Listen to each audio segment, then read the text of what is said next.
Boa noite, seja bem-vindo. Viramos aqui esta página no Jornal 2 de domingo. É meu convidado hoje, João Manuel Ribeiro. Ele acaba de editar este Fátima no Coração. Escreve livros para os mais novos. João, boa noite, bem-vindo. Mas podemos ser nós, todos nós, a ler estes livros e a encontrar aqui histórias interessantes, algumas delas ao longo da sua obra, ligadas a figuras muito importantes como a figura do nosso avô. Exatamente. Eu costumo dizer que as histórias para crianças, sendo para crianças, podem ser lidas por toda a gente.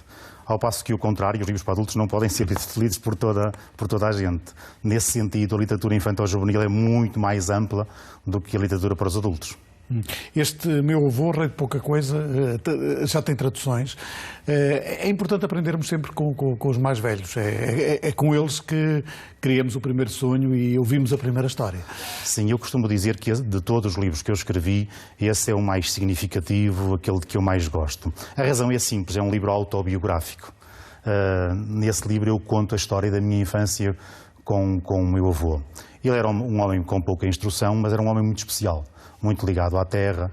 Eu, às vezes, quando estou com as crianças em escolas, costumo dizer que o meu avô era um poeta que nunca escreveu um verso e um filósofo que gostava de pensar a natureza, a vida, as histórias. E eu acho que ele passou isso para mim. Uma certa delicadeza, um certo demorar do olhar sobre as coisas, sobre a realidade. Eu acho que é isso que faz um poeta, que faz um escritor.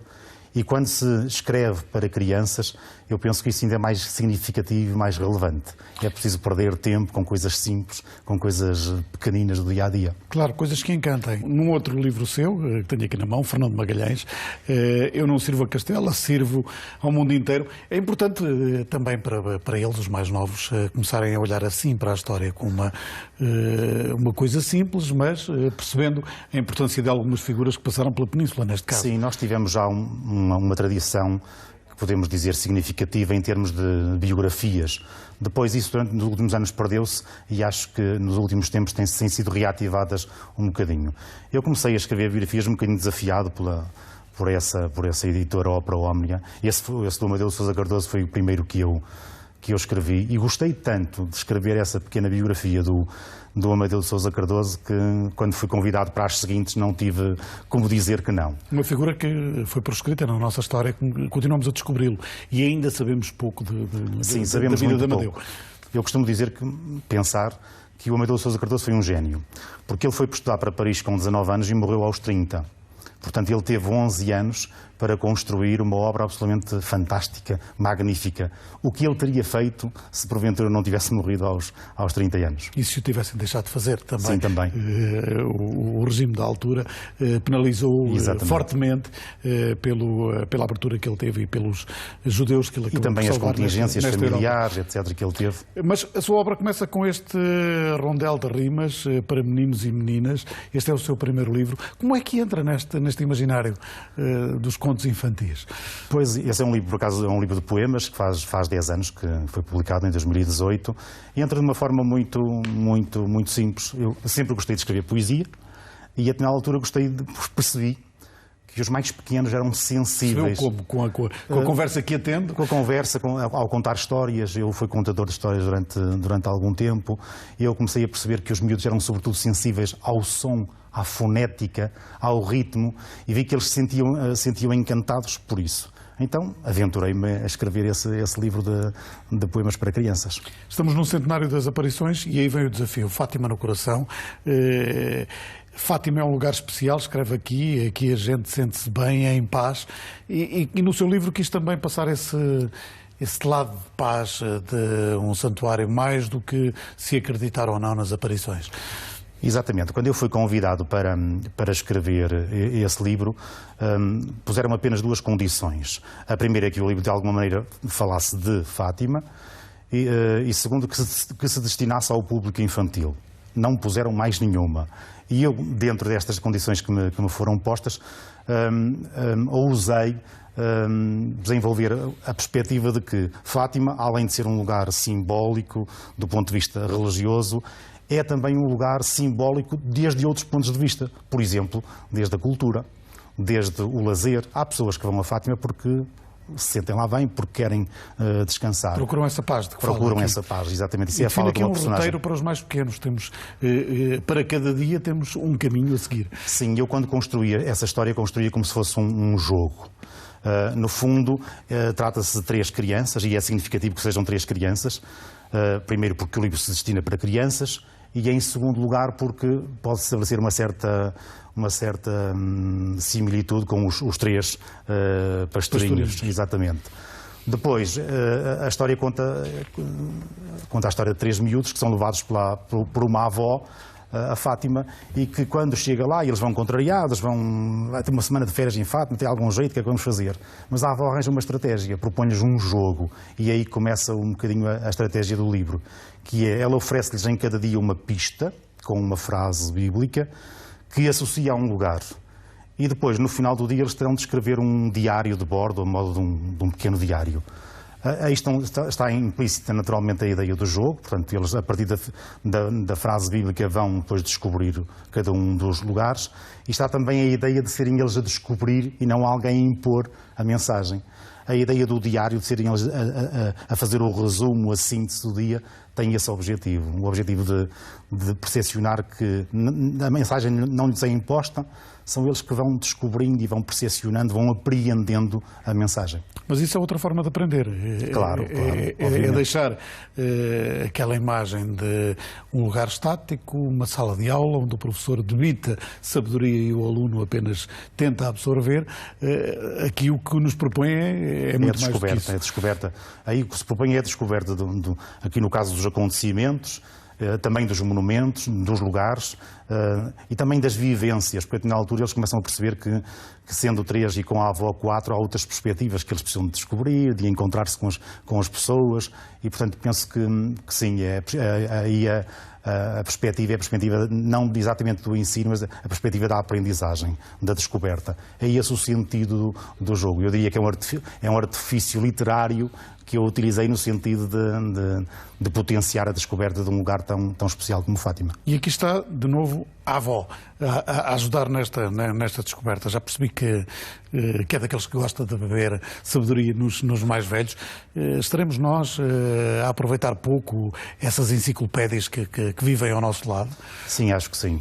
Se bem que nos últimos tempos eu vejo uma certa valorização dos avós, às vezes um bocadinho utilitária. Daquela coisa chamada da peste grisalha e afins, esse peso terrível que só está cá a consumir as reformas. Eu tenho tido experiências muito engraçadas a propósito do livro O Meu Avô Rei de Coisa Pouca, porque vou a escolas e os miúdos dizem o seguinte: o meu avô também é assim. O meu avô também me conta histórias, o meu avô também me diverte, e eu acho que nós precisamos de referências simbólicas, de referências de sabedoria. Vamos dizer que os avós já tiveram o seu caudal de violência e de agitação da própria vida. Estão numa fase da vida em que podem desfrutar do tempo com outra sabedoria. Isto é numa altura que podem dar tudo sem estar à espera de mais nada, sim, não é? Já tiveram uma vida toda cheia, está na altura de partilharem essa vida também connosco, não é? Exatamente. Tem uma função na educação, uma educação que eu acho que é absolutamente fundamental. Dentro das escolas gostaria de ver mais avós ao lado dos professores? Eu acho que, de certo modo, quando são eles que vão levar hoje quase os miúdos às escolas. Se calhar fazem os trabalhos de casa com grande parte. Sim, mas, por exemplo, nas associações de pais, eu acho que ficaria bem, seria uma ideia a pensar, ter um ou outro avô. Porque às vezes os pais percepcionam a educação numa perspectiva mais utilitarista, mais funcional, e os avós, se calhar, emprestariam à própria escola uma dimensão e uma perspectiva significativamente diferente. Como é que olha para o nosso ensino nos dias de hoje? O ensino é complicado hoje, porque eu acho que o modelo de escola que nós temos é um modelo de escola que funcionou, mas hoje já não se adapta às circunstâncias. Ou seja, a escola tem fortes concorrentes nas redes sociais, etc. Era preciso reformular a escola. Agora não me pergunto como, porque eu isso não sei. Vem para um modelo mais tradicional. Tem aqui um livro em papel que temos que desfolhar e não sim, mas não um livro eletrónico. Não me oponaria que fosse um livro eletrónico. Eu costumo dizer que o que é importante é que leiam, seja em papel, seja em eletrónico. Vamos dizer assim, um meio, um instrumento a partir do qual se lê. Ler em papel e ler. Sim, é significativamente e lermos no computador. Diferente. E na literatura infantil-juvenil ainda é mais diferente por causa da ilustração. Isto é, havendo a vertente visual da imagem e até do design gráfico, às vezes não é tão fácil adaptar isso aos meios eletrónicos. Mas acha que algum dia vamos deixar de ter este gosto de pegar no livro, de o sentir, de o trazer? Eu espero honestamente que não. Embora, como digo, eu não me repugne sequer publicar um livro de outro formato, mas o papel é sempre o papel. Eu costumo às vezes dizer que é como ver uns quadros de um pintor, do Amadeu Sousa Cardoso, por exemplo, no ecrã do tablet, ou ver ao vivo. É completamente diferente, há texturas, há pormenores, detalhes que quando vemos ao vivo, vemos de uma maneira completamente diferente de quando vemos num tablet. Olhando para o nosso passado mais recente, olhando para os desafios que esta geração tem, qual é a história que mais lhe pedem para contar quando assume esse papel de contador de histórias? Habitualmente os mais pequenos pedem-me que diga poemas sobre animais, porque eles são muito sensíveis, contactam com os animais, estão naquela fase de descoberta. Os mais crescidos ficam muito sensibilizados com a história do meu avô, porque a história é muito terna, é a história de um avô que educa estando presente, que educa possibilitando descobertas, e eles ficam muito sensibilizados com isso. Aliás, eu costumo dizer que esse livro não foi escrito só para crianças, foi escrito para todos.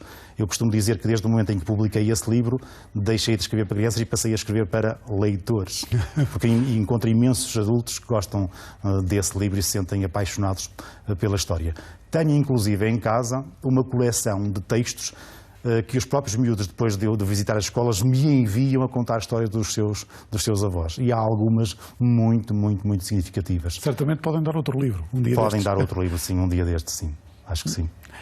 Nas escolas, quando visita as escolas, leva o livro e ele é uma surpresa, ou percebe que os miúdos já têm hábito de leitura e seguem outros escritores neste segmento? A visita à escola pode ser vista em duas perspectivas. Ou como um ponto de chegada, isto é, eu vou lá depois de um trabalho que os professores fizeram, com os alunos, de leitura. Dentro do processo educativo. Dentro do processo educativo, sim. Ou pode ser às vezes um ponto de partida. Isto é, eu vou lá, não leram, mas leem a seguir. Portanto, o livro nunca é uma surpresa. Habitualmente quem é surpreendido sou eu, pelos trabalhos que eles fazem, pelas perguntas inteligentes. A Sofia de Melo Brainer, num livrinho chamado O Meu Primeiro Livro de Poesia, num pós-fácil, que escreve, diz que as crianças são crianças, mas não são patetas. E eu defendo muito isso. Defendo que as crianças são inteligentes. Se nós lhes facultarmos material que eles possam trabalhar, que eles possam interpretar, com o qual eles possam sentir prazer, eles depois são inteligentes. Nas perguntas que fazem, na abordagem que fazem comigo, eu sinto-me completamente à vontade com eles. Eu gosto de os olhar olhos nos olhos, de cantar, de brincar com eles, e portanto eu acho que isso é significativo também para a aprendizagem. João, obrigado por ter vindo a esta página 2. Este Fátima no Coração é o último de uma série bem interessante de livros para os mais pequenos. Voltamos amanhã com a informação do dia, como sempre, às 9h30, à meia hora, na hora certa para as notícias na 2. Boa noite, até amanhã.